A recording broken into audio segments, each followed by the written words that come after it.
Uh, Hello, good evening, viewers. Good evening, all the people, those who were really waiting for this session. And finally, we have Sone with us. I warmly welcome you here with me, Sone. Uh, I just want to ask few questions to my audience. You know, my questions are like, are you happy with all, the areas of your life when it was last? You know, did you take the time to think where you are and where you want to be?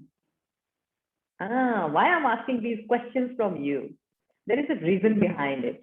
Because today I have with me Sone, and she is going to answer all these questions.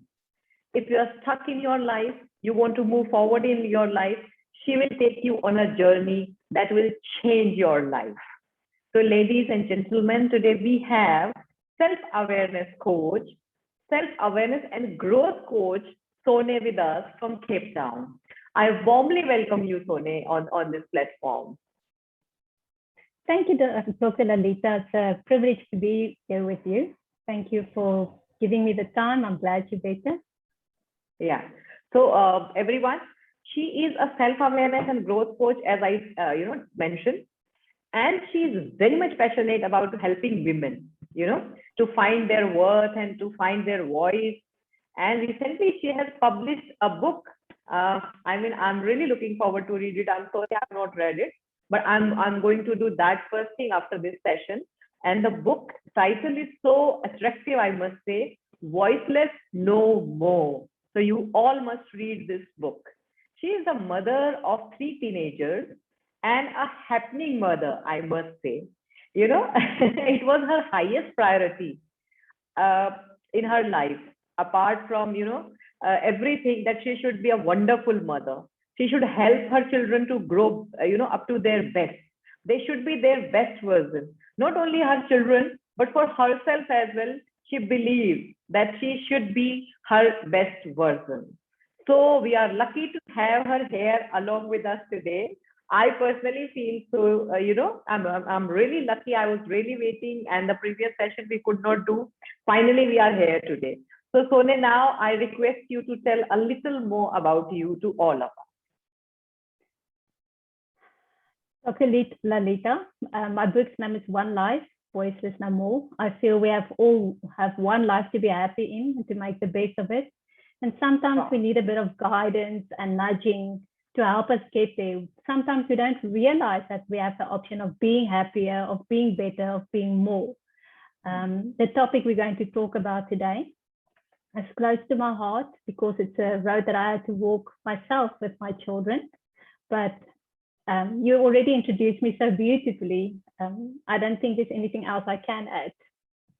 I just want you to mention 2 more things. Like yesterday, we were discussing about your advertisement company and all. I just want you to mention that as well. Oh, that part. Okay. Yeah. Apart from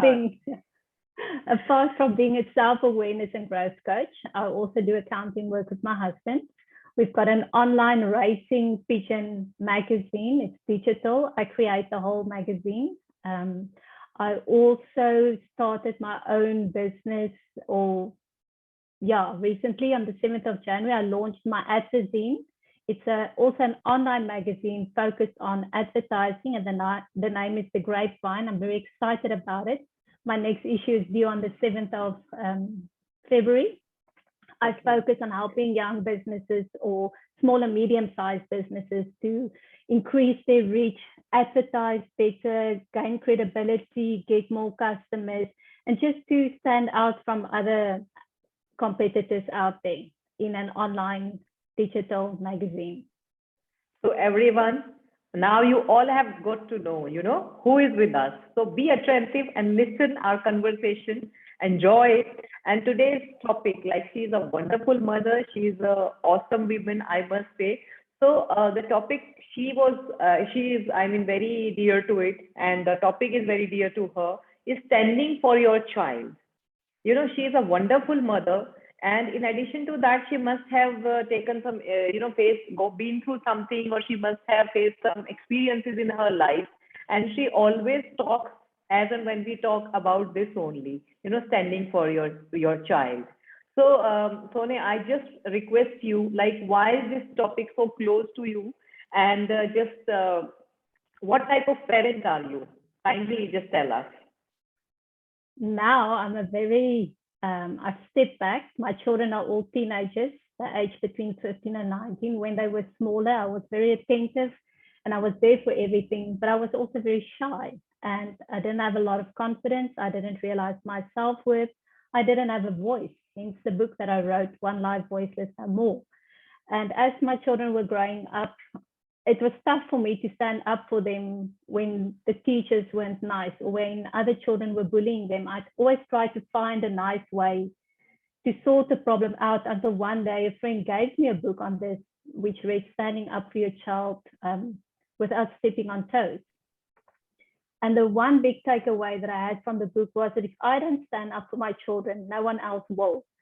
And from then on, things changed. I started working on myself to become a stronger and better mother. Not that I was a bad mother, but I was scared to speak up. I was scared to get in trouble. I was scared to rock the waves. I was scared to lose friends. I was scared to hurt people's feelings.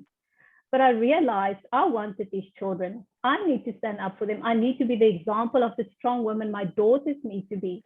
I need to show my son that he can stand up for himself without fighting. And I will fight their cause for them. If no one else has their back, I will always be there for them.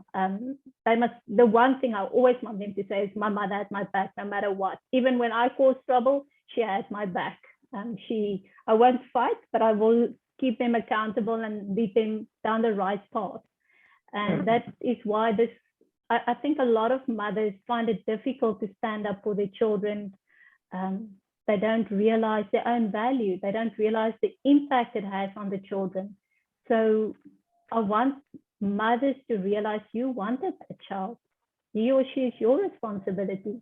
You need to be the role model. There are so many things going on out there. If we don't set the example, who are they going to follow? Right. So true. Like I always listen this one, this sentence is very common in all the conversations I used to have. That is, being the parents as a role model. First thing. And secondly, you have highlighted a very important point, like if we will not stand for our child, then who will stand? We really, as a parent, we really look into it. Like we should know everything, anything about our child, and wherever we feel we should stand for our child. So I just request you to tell you a little more about your parenting since the childhood. Parenting. Okay. I'm the type of mother now that wants my children to learn to do everything for themselves. When they were younger, I realized that I can't do everything for them anymore. It's not good for them. It's not good for me. I can't enable them to not take responsibility for their lives. So a few years ago, I stopped cooking at night because my daughters are vegetarian. My husband loves meat, and somewhere in between is my husband and I. And when I cook, it was like, oh, yuck, this, or there was always a problem. So I said, no, I'm not cooking anymore. So they had to learn to cook for themselves. When I do washing, when you tell your children to tidy up, everything goes in the wash. So I said, no way, this is not going to work. So I did the washing, but I had to fold their own clothes. I have to fold their own underwear. They sometimes have to help me iron so that they can learn the skills. When they were very young already, I stopped packing their lunch boxes. I said, you have to learn that you do take responsibility for your food. You need to learn to get up yourself in the morning. My aim is always to enable them to take care of themselves. If something happened to me, they must be able to carry on and not sit with their hands in the air. And I lead by example. We talk a lot. I'm very open with my children. The most important thing for me with them is that we have an open communication line. I say to them, if I don't want them to be out late at night, but if ever you are out late at night and something happens, phone me, I'll be there. I'd rather come fetch you. I might be angry, I might be disappointed, but I'll be there. I'll have your back. We'll sort the rest out later, rather that than me having regrets later. So my children are my everything. Family is everything. Yes. You have, put really strong points. The parents do not think like your sentence must be sensible, but it can be the reality of life. If we are not with them, then what? They should be prepared. It is life. Anything may happen. So we really need to make the child dependent and responsible altogether, I think. So everybody needs an advocate, Sone, no doubt about it. So what do you want to say about it? Well, it's such a vast topic, but I've made a few pointers. And one of the important things to start with is that we have a choice of what type of parent we want to show up as. Do I want to be the bully parent, the one that's the nightmare of all the teachers, the one that stands next to the field and shout at the coach to just give my child a chance? Or am I the victim parent where there's no inaction? Do I struggle to stand up tall against a giant to tower over me and my child's life? Am I one of those who whimper and wilt at the thought of confrontation? I know that it's two extremes, but just to give you an idea, look at a tree when the wind is blowing hard. The tree grows towards the sun. It twists and turns to get away from the obstacles as they do. And you can see when a tree has seen a lot of strong wind, their trunks and their branches curl away from it, but they still try to grow up. What do I do when adversity shows up? Do I grow in response to something, even if it scares me, or do I grow away from it? Do I step up for my child? I realize it's not about me, it's about my child. Or do I run away and leave my child with the feeling of no one cares, no one's got my back? What example am I setting? So yeah, we all need an advocate. There's lots of people standing up for others, doctors, teachers. And sometimes when we decide to be an advocate for our child, it's not what other people want us to choose for our child, but we must realize from the moment they were conceived, when we prayed for them, when we held them in our arms, we started making decisions that would be best for their life. So my choice doesn't have to mirror what you want for your child or what the doctor thinks is best.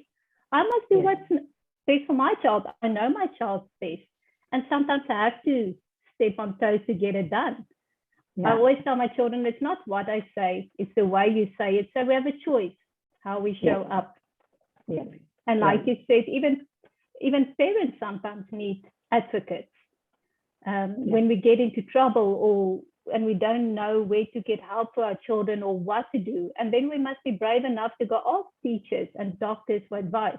But if it's not what we want, we must be strong and wise enough to step back and say, thank you, but that's not what I need for my child. I need to do what's best for my child, because I have to realize my child learns to stand up for him or herself by what I do. Wonderful. Are there some guiding principles for it? You know, how to advocate your child. So how can I be an advocate for my child? First, I think we need to ask ourselves, am I willing to do some really tough things for my child? Am I willing to put myself out there to stand up for my child at a cost to myself? And I had to learn to do that. I had to learn not to be shy. I had to learn to overcome my fear of confrontation, to step out of my comfort zone where I rather wanted peace. Sometimes I need to be prepared to associate with people who are not perfect, people who can't stand up for themselves, even if it's not my children. Why? So that my children can see how to stand up for other people that can't do it for themselves. My children tell me if something happens at school and a child is bullied, how they step in. Right. It didn't happen by itself. I need to be selfless in my actions. Like I said, it's not about me. I must do it with love and support and unwavering faith that what I do is best for my child. And I must be willing to put my name on the line to pave a better way for my child. How many parents can say that their child knows without a doubt that they can trust them in times of trouble to be their protective shield? Yes. Our children need to be able to trust in our ability to protect them, but also to have integrity in the way that we show up.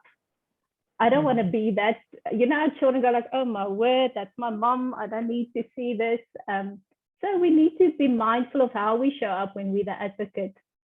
Right. We must realize that how we choose to protect our children is just as important as whether we protect them or not. And is there that understanding and bond is there, that faith is there, that integrity is there among the parent and the child. That is really important. And that's a relationship that needs to be nurtured. It doesn't come by itself. Children will always love their parents and parents will always love their children, but the communication lines aren't always open. Sometimes we close it with the things we say and do without realizing it. And when, like we say here in South Africa, when the popo hits the fan, then our children don't come to us at the times they actually need us most. So we really need to think and stop what example we are setting. Right. And it can't happen overnight. It's a relationship that needs nurturing and, it takes time to build up. Yes, and we mustn't put it off. I read somewhere or someone said to me, do you realize you only have 18 summers with your children until they leave the house? Only 18. How quickly does that time go by? You have 18 summers to spend time with your children, to build that relationship, to love them. Yes. That one, I don't like that one, but yes. Great. Yeah. Because time goes by quickly. Yes, so I just want to ask from you, like, are there some guiding principles for it? Can you give some, tips to the parents, like if there are some? Yes, there are quite a few. But before I get to that, can I say something else? Sure, please. Yeah. Before we go into let's protect our children and stand up for them, I also feel it's important to realize that maybe they don't always want us to come to their rescue. I've had instances where I said, okay, tell me, give me this parent's name. Or they said, Mom, please, I can handle this myself. And that's also important to respect that boundary. It gives them an opportunity to learn to stand up for themselves. They need to see that you trust in their ability to do that. Find out, can I intervene? Ask them. They're old enough. They must see that we trust in their ability to make a decision for themselves. It might be more empowering for our children to learn to handle what comes their way in a safe environment than for me to take over like the fierce mama bear, and then I even go and make it worse. So when our home is a safe place, our children will feel loved. They need to know that they can always come to us when they are in trouble or even when they've made trouble. And there's no way that our children will trust in us if I have it, that I'm on their side, if I haven't created that safe haven for them. So on that point, let's get to the guiding principles. The first one, again, is to be mindful of what we model. When I stand up for my child's needs, what role do I play? Do I smooch up to the teacher to work myself into her or good graces to get my child what they need? Or do I walk in ready to fight? And then I get a fight. The way I enter into this whole thing is what I will encounter. So there are three types of parents. There's the buddy, and that's the mommy that makes friends with everyone. She wants to keep everyone happy. She wants to accommodate everyone. She wants to see everyone's point of view because she's scared. She's scared that she might lose friendships, that the important people in her life, that they'll pull back if she stands up for her children. She might be scared of voicing her values and her opinions. But it's important to realize for this mommy that by keeping quiet when things go wrong, you're actually saying it's okay. Yes. If you do not agree with how the other side is choosing to meet or ignore your child's needs or stand up for your child, you must be willing to open your mouth and say so. Right. In this 21st century, like there are sentences, being friend with the child, being having a good relationship with the child is taking, I think, wrong as in meaning. You rightly have mentioned. After all, you are a mom or you are a dad as well. You are a parent as well. And you have really touched this point. I mean, I'm really thankful that you have touched. Please carry on with this. An important thing there is these days, we don't have obedient children. We have obedient parents. Yeah.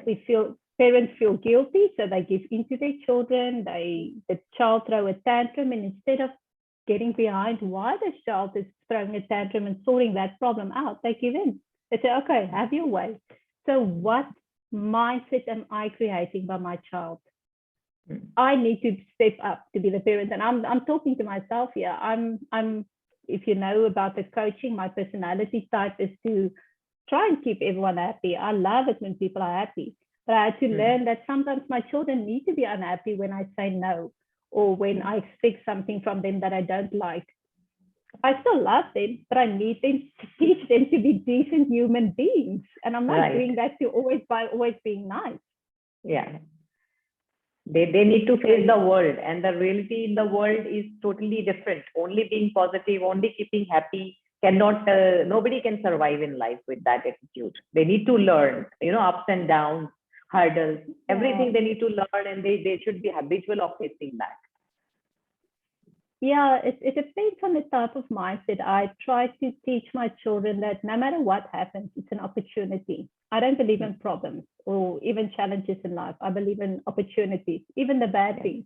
It's an opportunity to learn from it and grow. It's a stepping stone to something higher. Depends on how I take on the problem. Yeah. So our next type of parent, again, is the bully. This type of mommy believes strongly, or this daddy, in their own opinion. And they have this high level of certainty about what they want and what they do.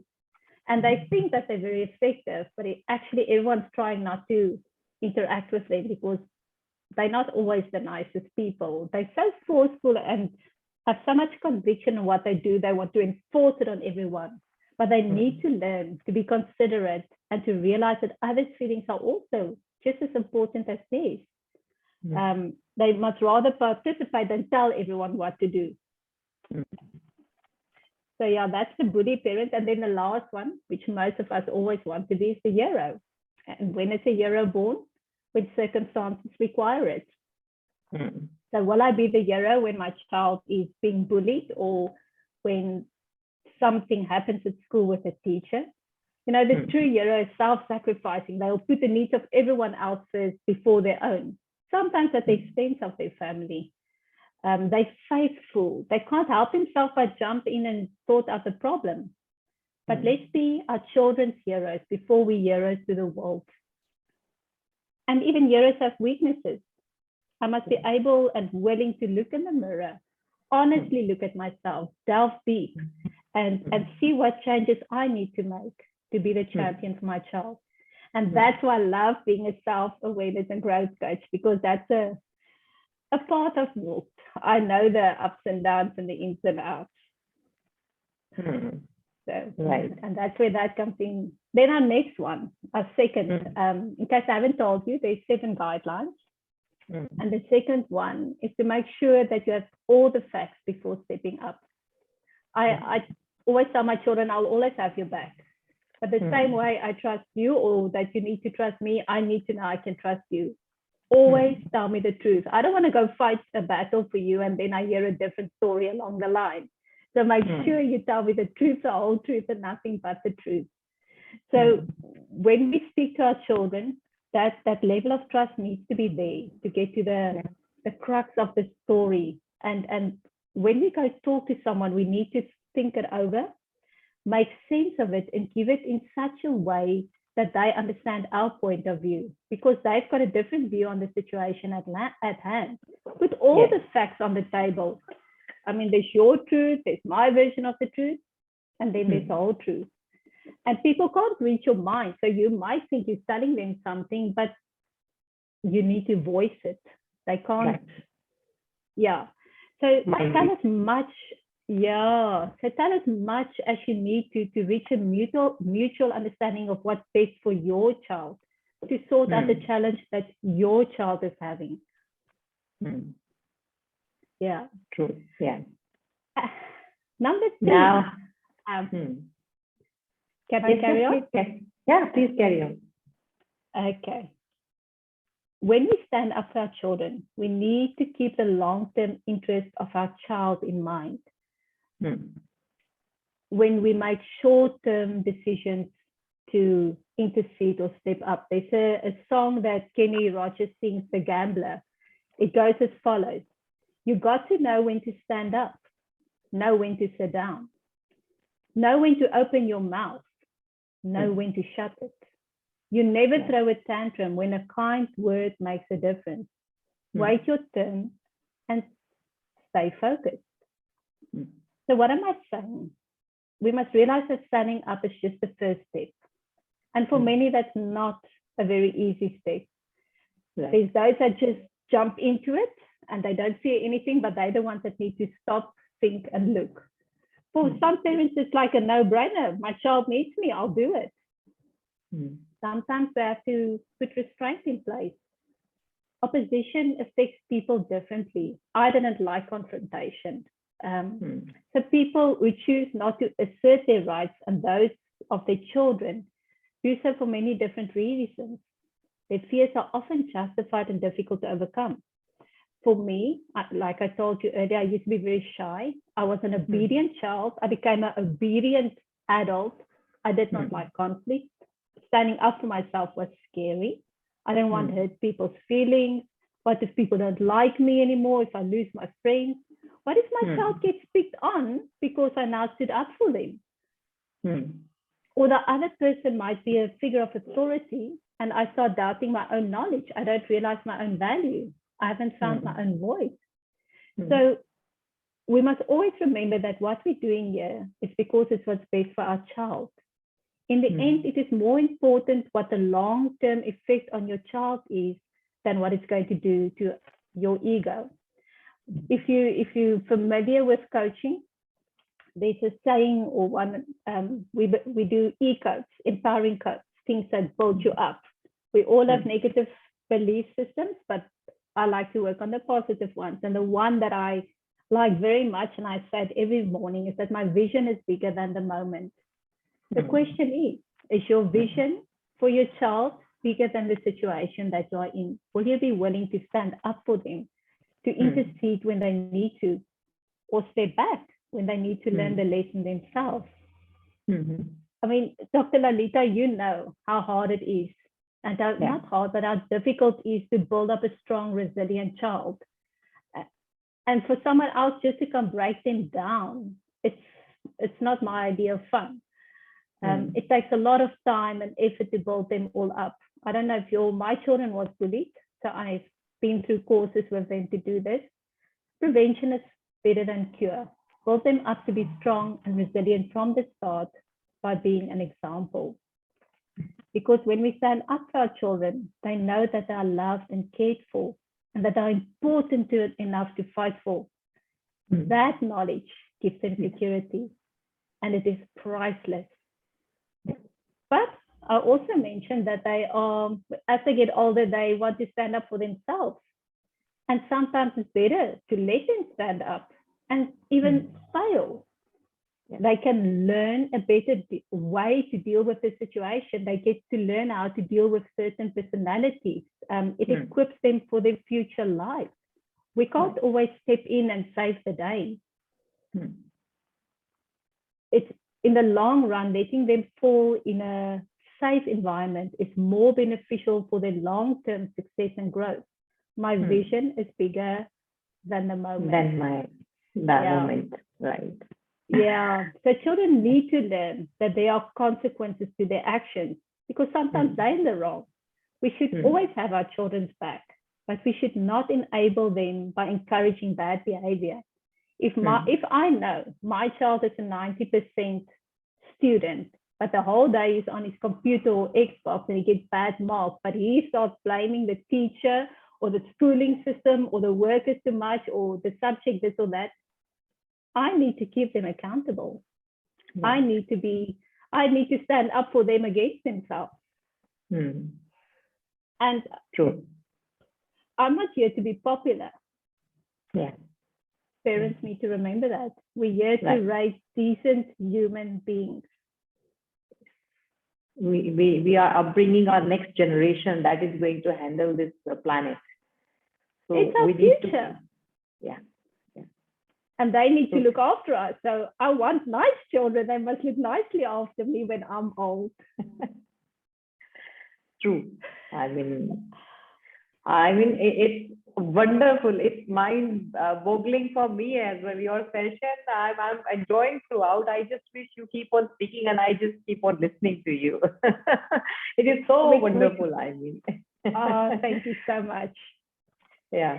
So, please carry on. I just wanted to say, please carry on with your information and discussion. Well, thank you so much.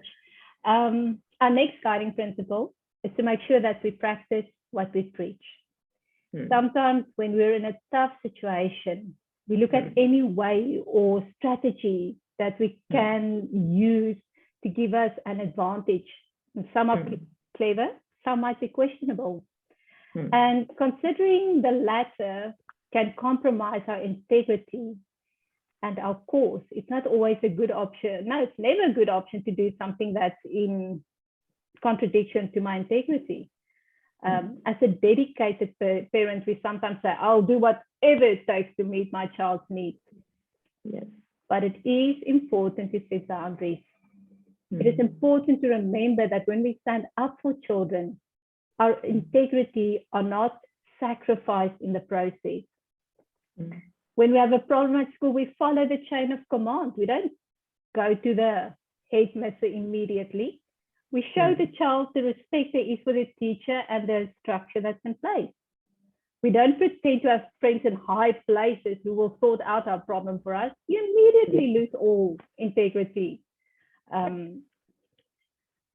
We don't say, oh no, I've lost the information, the emails or the letters that's needed to sort out the problem. In the meantime, I've got it. I don't pretend that I didn't know when I did know. I must be brave enough to face whatever the problem is. So we ask ourselves, why would people do this? There can be two reasons for this: to avoid confrontation or to boost a weak case. So if you're willing to do this, look at the case at hand and decide, why am I willing to do this? Maybe I'm scared of confrontation, then get out, go for coaching, do whatever you need to get over it. If your case is weak, be brave enough to admit it and tell your child you were wrong, or we are wrong, or this is not the way to handle it. Model the correct behavior. Our goal when sorting out the situation should not be to humiliate, to insult or shame anyone, but to be the example for our children of how to stand up with integrity. We mustn't fall into the trap of telling ourselves what we want to hear to avoid confrontation or to make everything okay. Be brave. We're adults. We're mothers. When we come from love, it can never be wrong. Then our next guiding principle is when we're unsure about something, to seek advice instead of pretending, I know it all. If we do not ask for what our children need, the chances are very good that they won't get it. We are all willing to stand up for our children, but we don't always have all the information. There's your version, my version, their version, and the true version. So we must be prepared to turn into a type of a detective to get behind the truth. And we do this by learning to ask the right kind of questions when we want to sort out the problem. So what type of questions can we ask? There's questions that clarify, which will give us more insight into the situation, and especially when we're in an unfamiliar territory. Maybe I'm in the doctor's office, my child is sick, and they want to give me advice on how to treat it, but my instinct as a mother says, no, that's not the right way. Ask questions, and if you're not sure, go for a second opinion. Then there's also questions that provoke thought. Provocative questions are powerful. It demands attention and careful consideration. When you put your agenda out there, everyone knows what it's about. You and your opponent are immediately on the same table. You know where you stand with each other. Another type of question is questions where you can ask for help. We are not the only people prepared to stand up for our children. Teachers every day work very hard to make a difference in our children's lives. Doctors give up all their time to treat a sick child. The coaches give up their time to support our children in sports. Realize that there are people, that these people, they're not always the enemy, they're our allies. Enlist their help to help you, to support you when you need it. It just gives you so much more backing and authority with the problem at hand. But it's very important when we ask these questions that we ask it in such a way that we invite people to help us, not to feel they have to defend themselves. Right. Right. Okay. Then I've got two more. Last year, I promise. Yeah. Please carry on. We must be very careful with the image that we want to present to the world as a parent.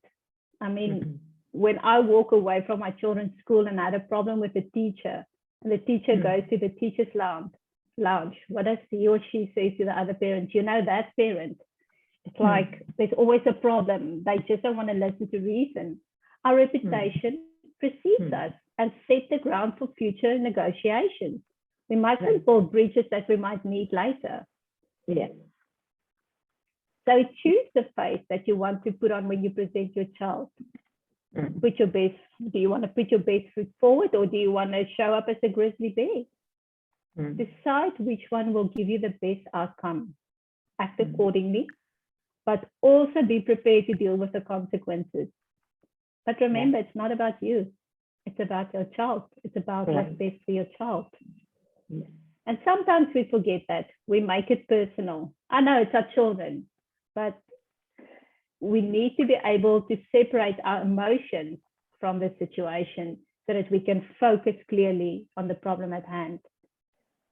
And then my last guiding principle is to let your child see how it's done. We model by example, and then we must step back and let them do it.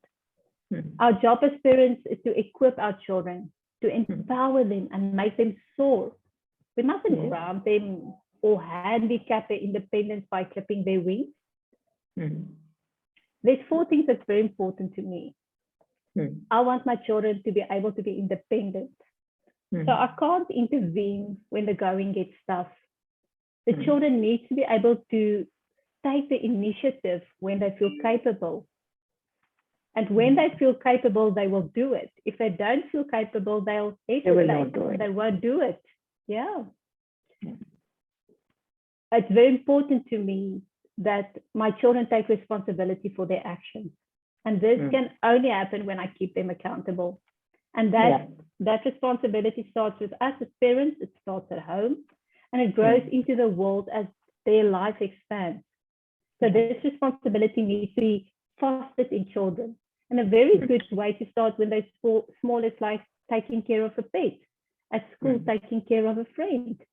Taking Oma's not feeling well or grandma's not feeling well, taking a cup of tea. That's your job every day to make Oma feel better.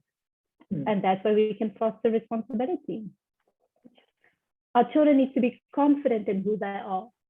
And this strengthens their belief that they can succeed. Lacking this ability can constrain their ability to stand up for themselves, help them to realize their own worth. I know in the morning when my children were smaller, when they were bullied, on the way to school every day, I had a long list of affirmations that we used to say up. I can achieve whatever I set my mind to do. I can handle anything that comes my way. Today is going to be a great day. I can, I will, I shall. So there's ways to build our children up, but it's consistency is key. It's not I do it once and then it's done. When our children started to walk, they fell 10 times on their buttocks before they even managed to maybe just lift up. Same way when we taught them to talk, we had to repeat it over and over and over again. It must become a mindset. It's a new pathway in the brain that needs to be forged. And then children need to be able to persevere, to be able to stand up for themselves. And this is one of the most difficult qualities to install in our children. Right. Think of all the times when you tell your child, go pack away the toys, go unpack the dishwasher, go do the dishes, fold your clothes. Doesn't always happen. So it's our job to encourage them and expect them and follow up on them that they do, even the things that they don't want to do. That's where perseverance comes into play. Yeah. So looking at this whole conversation, the most important person here is my child, is your child. It's our children. It's all about them. We must embrace the ability and the opportunity to take part in the game called life. The more they practice it, the better they'll get at it. They learn to stand up effectively for themselves, but it takes practice. It takes a good role model. They need to know that you will always have their back, but they must also gain the skill to do it themselves by the example that I set, that you set, that their parents set. So think of all the things that you do for your children. See how many they can do for themselves. Give them the opportunity that they need to practice these skills until it becomes a natural way of life. If we give them too much help, we are enabling them, which in turn disables them. And that's not good in the long run. So we must find ways to practice getting their needs met with our supportive supervision. Yes, just in addition to this, there is a short story I would like to mention here. Like there were two neighbors, they both were really fond of gardening. So one of them was not putting much of manure to its plants, not giving much of, it was caring, but not over care. And the other one was over caring, giving them the good quality of manure, watering everything. Like he was taking too much care of that. One night, they both were discussing about it. And he was asking, why are you not taking that much care of your plants? I'm taking too much care of it. So he did not reply. And they both went to sleep. And it was a stormy night. In the morning, when they get up, the person who was taking care a lot of the plants, all his plants were, out from the ground. The stems were broken. The branches were running here and there. Yes, there was damage in the other person's garden as well, but not that much. Then that the neighbor, who was not taking that much care of the plant, told him, if I take over care, I'll overprotect them. Their roots will not be strong with the sand. And that is what has happened with your plants. They were blooming. You could feel that they were blooming. They were giving more flowers than mine. But if the roots are not strong, there is no use of that blooming.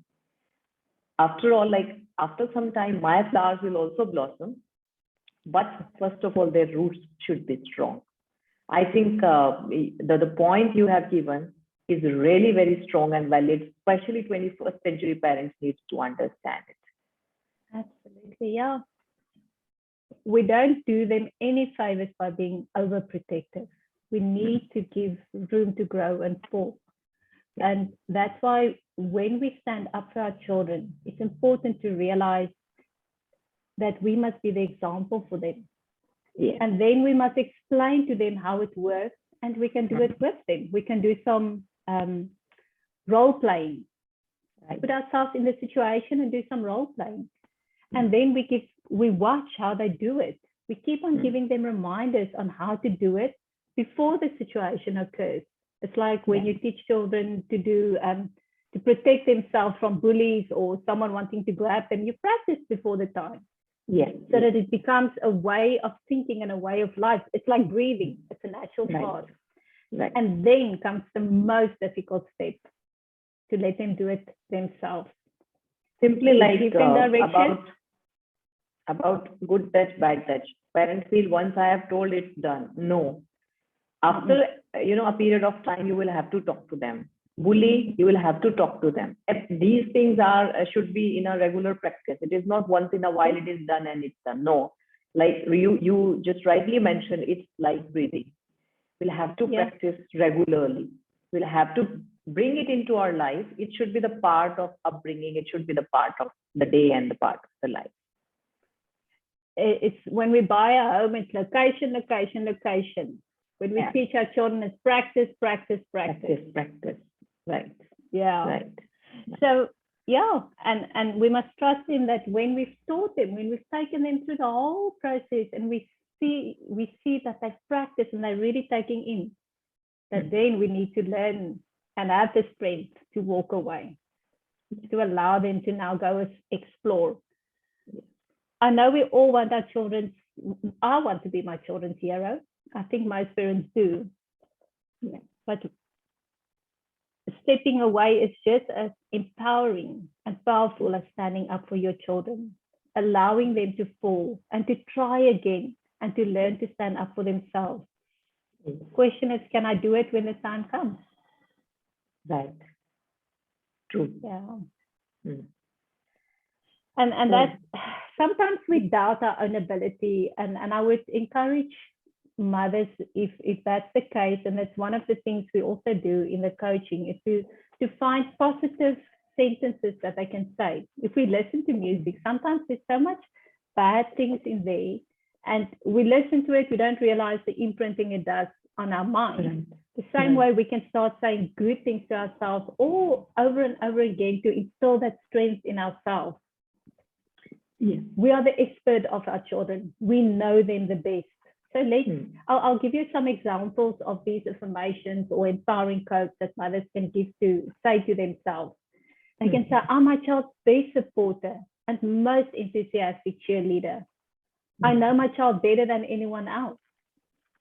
I love my child more than anyone in the world.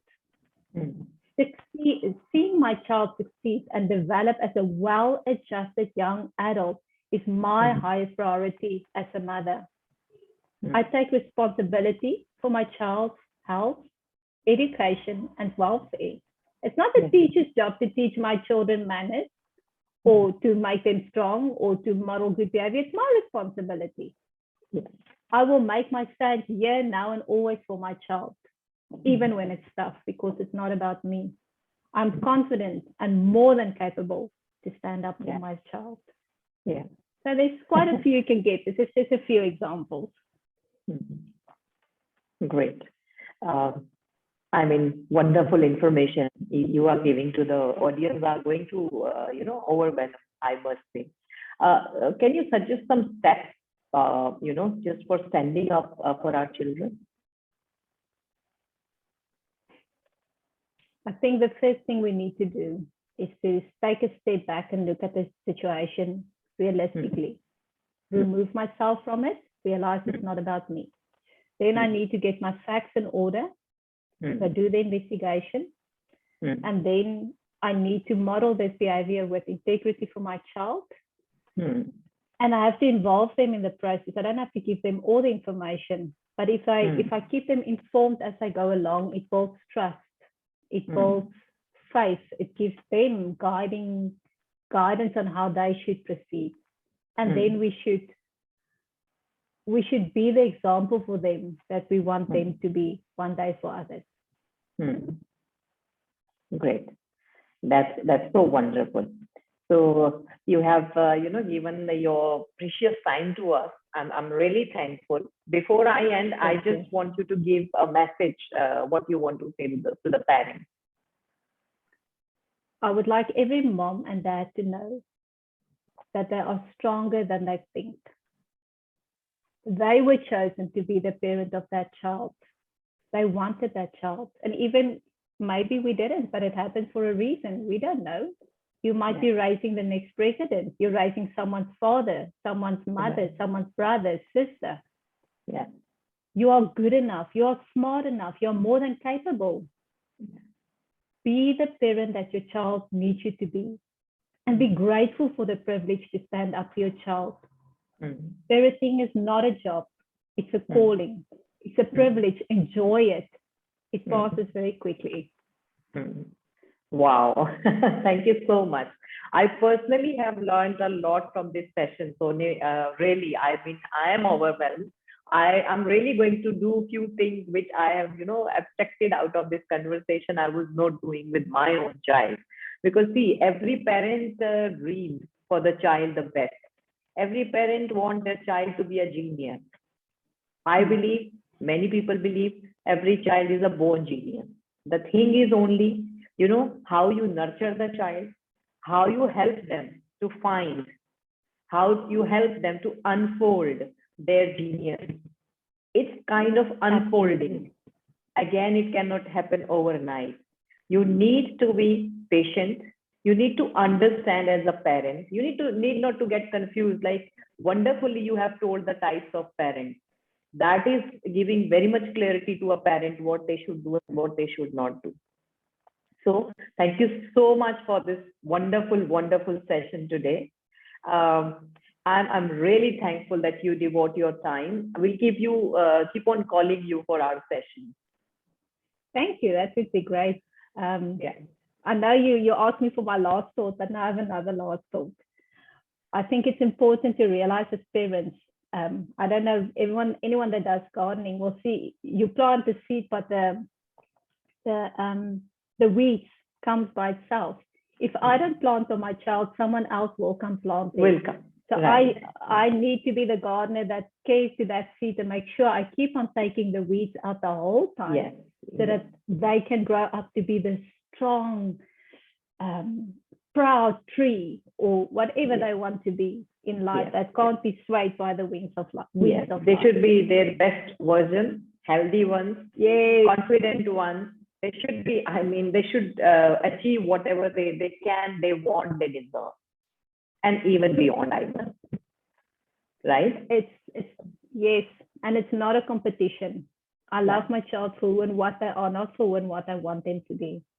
Yeah, right. So thank you so much once again, Sonia, for being here. It was really a wonderful session, and we'll see you soon with some other, wonderful topic. We would love to hear from you. Thank you so much. Thank you very much for your time. I really appreciate it, Dr. Lalita. Thank you. Bye-bye. Bye.